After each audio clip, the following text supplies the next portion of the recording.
Well, I think one of the better things about the last, I don't know, 10, 15 years of computer stuff going on, getting better at IT stuff has been to realize that managing what goes on inside of your own head and your team's head is probably more important than figuring out what's going on in those wacky computers.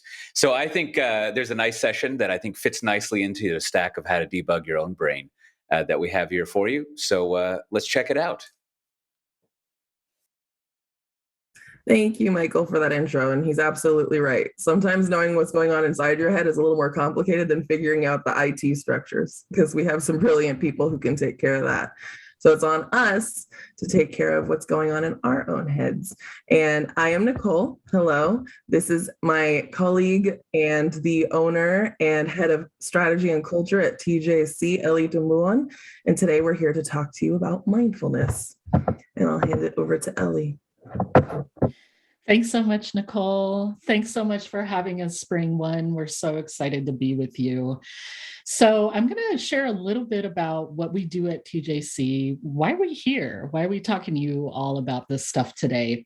Well, we're an all women of color led social impact consultancy that really is out to help leaders and organizations be the best versions of themselves.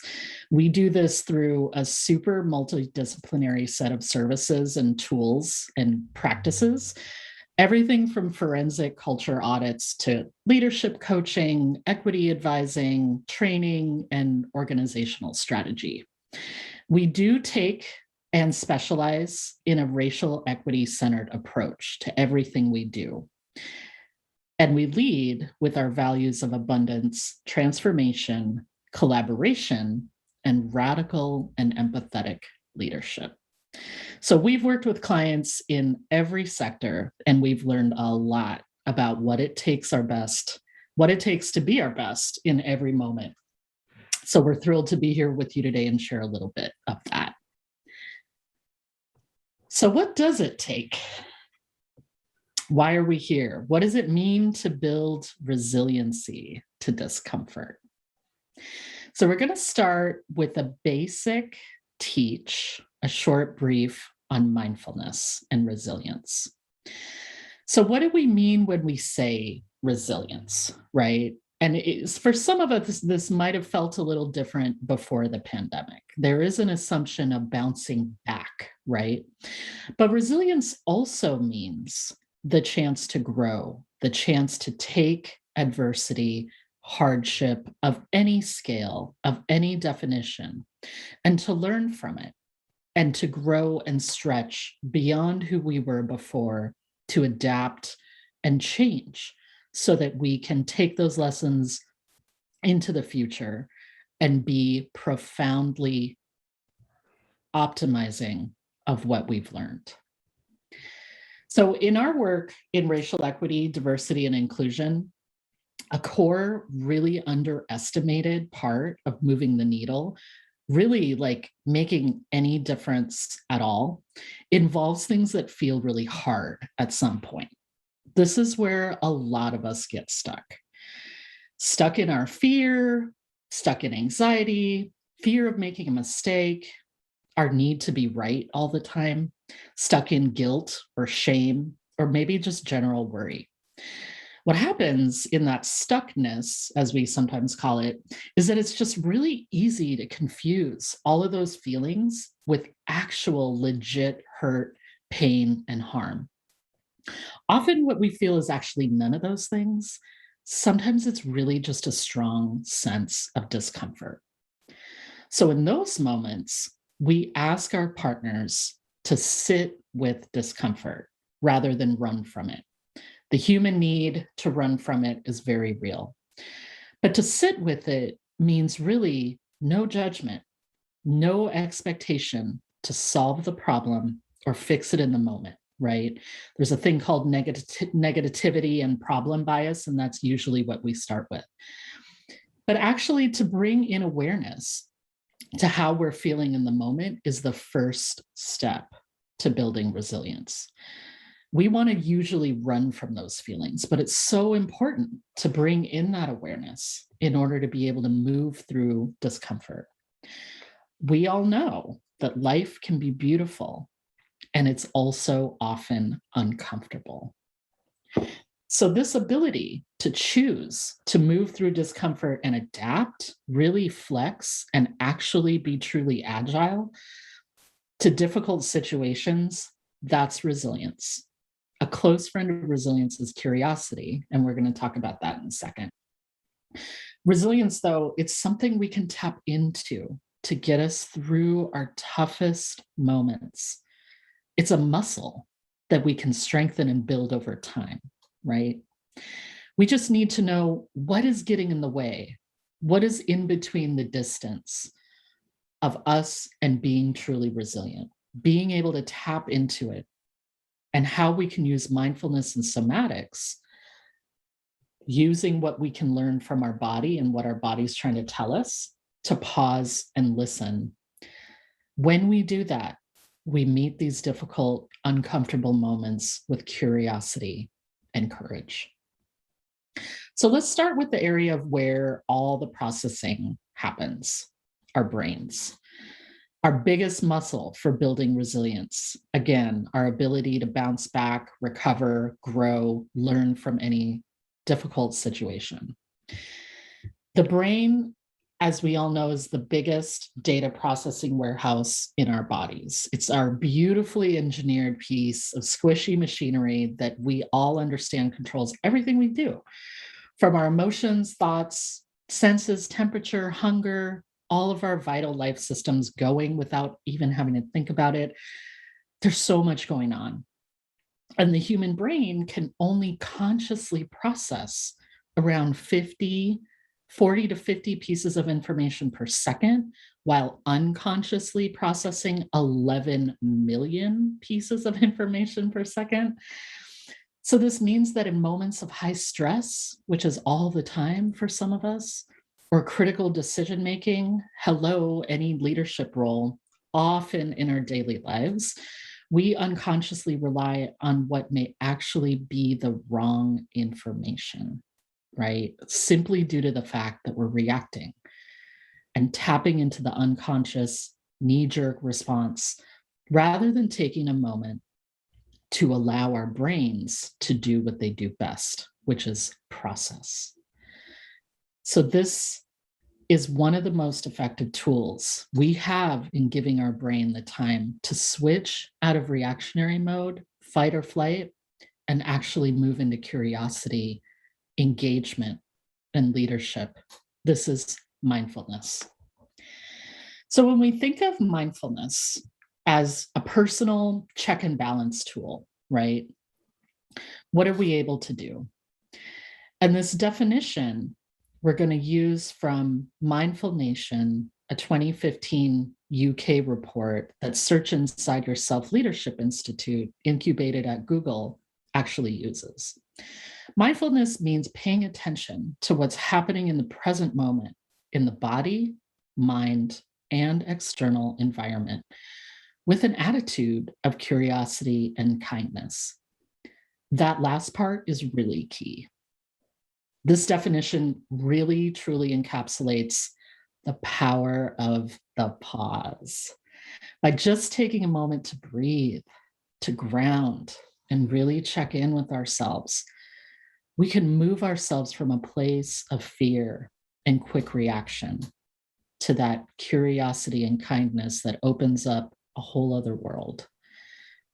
Mindfulness has both secular and non-secular roots that date back thousands of years. Eastern religions like Buddhism, Hinduism, Taoism have centered practices that bring awareness in order to reach enlightenment or a deeper understanding of the world around us. Embodied practices like yoga have sought something similar. And we also find this element in indigenous practices all over the world. The stuff is ancient.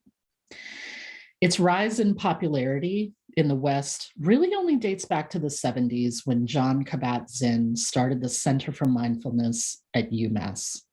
Nowadays, it feels like mindfulness is everywhere, and most of us know the basics: yoga, meditation, grounding, various breathing techniques have become ways for us to find release from stress. And over the past year and a half, as we've all been thrown into a daily state of uncertainty because of COVID, working in a virtual world, all the stress that comes with it has really made practicing mindfulness even more critical to get through these challenging moments with our mental and emotional health intact. So while we may never truly bounce all the way back to where we were before, and whether or not we really need to, that elasticity of resilience, the toughness, the agility, the spaciousness to absorb these new lessons, new ideas, to really accept new truths, the truths that shape us as humans and shape our stories and what we believe about ourselves and the world, none of that can happen without some form of mindfulness. And we really need that tool to get through not only our worst days, but to create the change we want in our products, in our companies, in our teams, and in our world. So the so what does that all really mean? It means that in the work we do in the single greatest barrier to shifting, to truly transforming the way we need to, is our own resistance to change. When we are resistant to change, we can't unlock that magical, gratifying sense of resilience. And we need that resilience, not just for big hardships and crises, but as you can see in the everyday situations, the little decisions that create the way that we live and experience each other over the long term, how we shape our realities. So that was a lot to hear and think about in a few minutes. I'm going to pass it back to Nicole for a real live in-time mindfulness moment to share with you so that you can see what we're talking about. Thank you, Ellie. I know that we've had this conversation before multiple times, and even hearing it back again is just always so astounding. I know mindfulness well. I practice it. I'm a former massage therapist, probably always going to be one. I've worked with preschoolers where you have to channel all of your mental fortitude to make it through a day of a bunch of screaming children, which a lot of parents are experiencing now while trying to work virtually. And it's amazing how I often can falter with even tapping into my own ability to use mindfulness as a way to reground myself, to center myself, so I can actually move forward in a very thoughtful way that's aligned with who I want to be as a person and how I want to show up in the world. Because I think so often we have so many things coming at us from so many different angles. We're in meetings, back-to-back meetings. We are dealing with family, with friends. We're trying to deal with our own limited capacities in this moment and beyond. And so often we're just moving forward, chugging along day to day, right? One day at a time, one step at a time. But I don't know how often we are doing that mindfully, right? There's one thing to keep trudging forward, and there's an entirely different thing to be present for each moment. Because even in the challenging ones, which is ones that we have to experience with our partners frequently in the work that we do, there's learning moments. Even in those moments that you kind of just want to push through and get through, there's an opportunity there for something bigger, for something greater. And that's why we love this definition of mindfulness, where it brings in curiosity and kindness, and this definition of resilience that brings in, it's not just about bouncing back, it's about growing as well. Because those two paired together builds the resilience that you need to continue to move forward in this world that is demanding constant change from us. Climate change is real. The COVID is asking a lot of us all right now. All of these things are demanding us make some really big shifts in a really short amount of time. And it demands us to show up fully in the ways that we want to, in our values, in our belief systems, and in all the things that make us who we are. We all have something valuable to contribute, and sometimes we don't even realize it until we take a moment to pause and remind ourselves, you know what? I am a unique person with my own unique feelings and thoughts. And actually, what I have to share will help other people learn and grow as well, right? The same way that other people help us learn and grow. This is one thing that we're constantly taking into our trainings, is reminding folks that while the things that we hear sometimes of other people's experiences of the same exact moment in time may vary greatly, doesn't make them invalid. And actually, there's something there to learn, right? And even though it may cause a little bit of discomfort, that's okay, because you're being asked to see the same exact moment in a little bit of a different way, right? We're actually asking you to walk in somebody else's shoes. I think we say it, I think it's cliche. I don't think we actually practice it though, right? We think we know, but a lot of the times when we're walking in their shoes, we make our own assumptions about how that would look. So sometimes when it's reflected back to us, when people are telling us they're suffering, when people are telling us they're going through something hard, we don't necessarily believe it because that's not our experience of the same thing. So one of the tools that we bring into is to remind our staff, our teams, to take a beat, take a pause. The power of the pause, as Ellie said, is something that we think is greatly important. So we're going to do that with you now. We ask you to sit, get situated in your chairs or wherever you are that is most comfortable to you. We want you to take a beat. I don't know how often you get to do this. I don't know how many times a day you take some time for yourself to just breathe and center, but we're going to do it now. So I am going to close my eyes so you don't think I'm staring at you.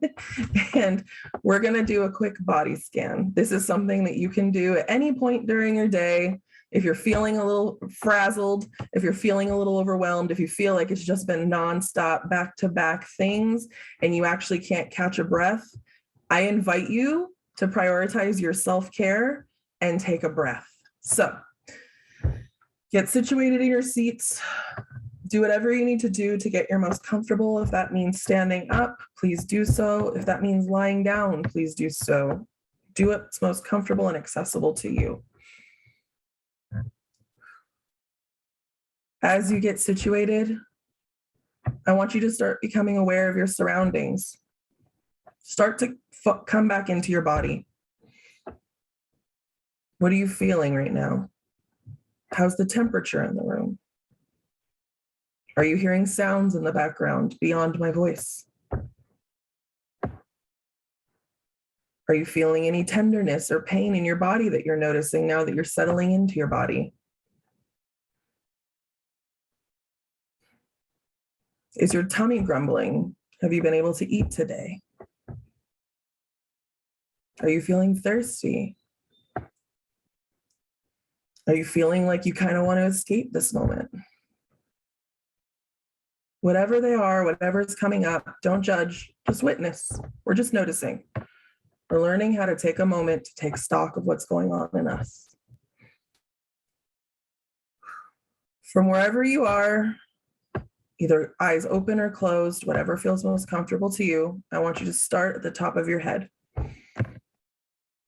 Is your mind racing?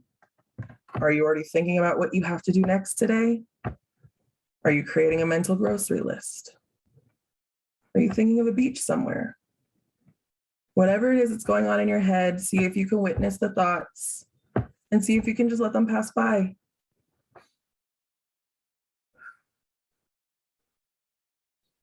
Head down into your face. Is your jaw clenched? Can you relax it? Can you let your face go slack? Are your eyes squeezed shut? Can you just softly close them? Do they feel more comfortable open?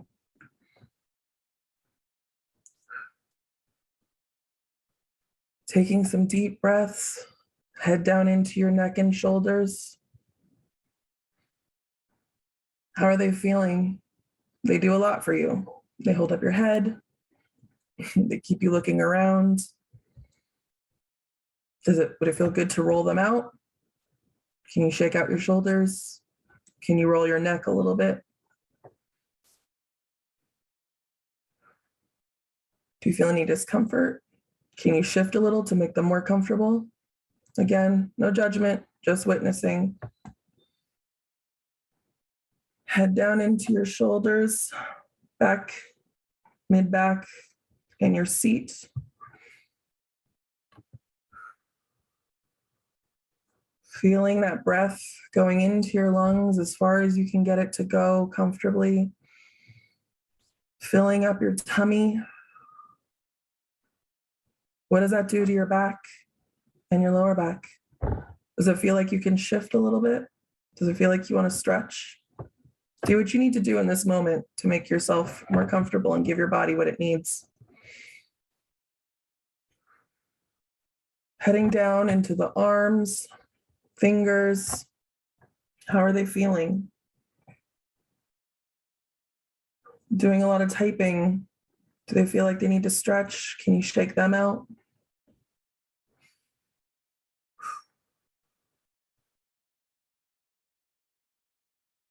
Head back into your spine, your seat. Are they feeling strong? Are they feeling supported? Can you do anything to strengthen and lengthen that spine? Imagining a little string at the top of your head, pulling you up a little bit higher, creating an alignment.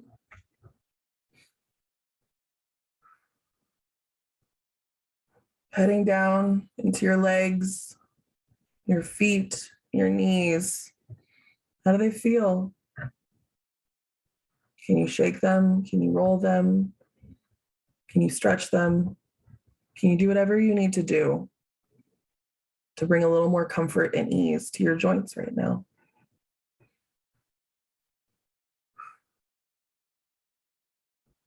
I want you to keep breathing as you just sort of witness what's going on in your body. Notice the little points that feel a little achy. Notice if you maybe need to get some water after this or some food. Notice if there's any sensations coming over your body. What emotions are coming up for you right now that you're creating some quiet and some calmness and some stillness.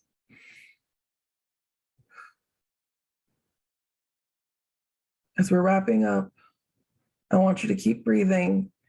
And I want you to bring up one thing you can be grateful for today, whether it's just your body and all the amazing things that it does for you, whether it's a walk you went on where you just got to witness a lot of beautiful things around you, nature, trees. I often find simple is best when looking for a little moment of gratitude.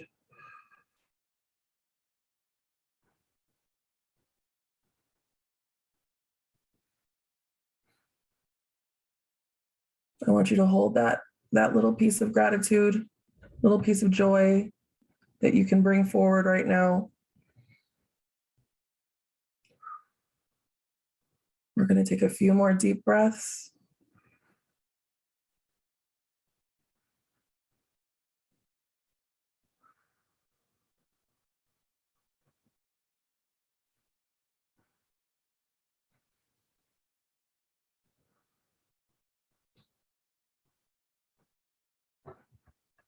And as you can, come back to us as a group, come back to the computer, come back to your seat, whatever it is that, wherever it is that you're at, that you're going to be for the next portion of this.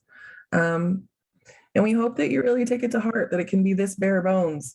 It doesn't have to be an app. The world has convinced us we need to go and take a class, to be a part of some sort of group, to constantly show up to something that costs money. And yes, while all those things are beneficial and helpful and you should absolutely partake, sometimes in the middle of the day, it's not accessible, right? But what is a moment to pause and to breathe and to create a stillness around you, because even though it can feel like there is chaos everywhere always, you can always create a little bit of stillness within yourself so that you can manage yourself and be a better manager to your teams, to your projects, to your family, to your friends. You become a better you the more you can center and ground yourself and be aware of how you're moving through the world.